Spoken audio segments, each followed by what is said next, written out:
શું લોકસભાના સ્પીકર ઓમ બિરલાની પદ પરથી હટાવી શકાય? વિપક્ષ અત્યારે અવિશ્વાસ પ્રસ્તાવ લાવવાની પૂરજોશ તૈયારીઓમાં છે. પણ શું તમે જાણો છો કે લોકસભાના અધ્યક્ષને હટાવવાની પ્રક્રિયા શું છે? શું આટલું સરળ છે સ્પીકરને પદ પરથી હટાવવું? ચાલો સમજીએ બંધારણના ગણિતને. તો ભારતીય બંધારણની કલમ 94C મુજબ સ્પીકરને હટાવવા માટે ગૃહમાં એક વિશેષ પ્રસ્તાવ લાવવો પડે છે. તેની સૌથી પહેલી શરત એ છે કે સ્પીકરને 14 દિવસ પહેલા નોટિસ આપવી પડે. આ નોટિસ પર લોકસભાના ઓછામાં ઓછા 50 સભ્યોની સહી હોવી અનિવાર્ય છે. જો 50 સભ્યોનું સમર્થન ન હોય તો આ પ્રસ્તાવ સ્વીકારવામાં જ નથી આવતો. એકવાર નોટિસ સ્વીકારાઈ જાય પછી ગૃહમાં તેના પર ચર્ચા થાય.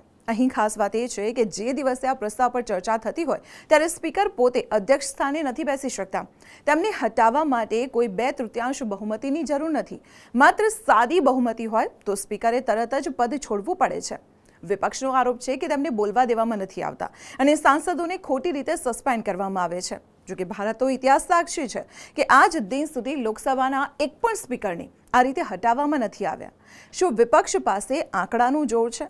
શું સરકાર આ પ્રસ્તાવને પરાસ્ત કરી શકશે? લોકશાહીમાં સ્પીકરનું પદ સર્વોપરી છે. શું તમને લાગે છે કે સ્પીકર વિરુદ્ધ આવો પ્રસ્તાવ લાવવો યોગ્ય છે? તમારો અભિપ્રાય કમેન્ટમાં ચોક્કસ જણાવજો. અને આવી જ મહત્વપૂર્ણ ઇન્ફોર્મેશન માટે આપ જોતા રહો સંદેશ ડિજિટલ.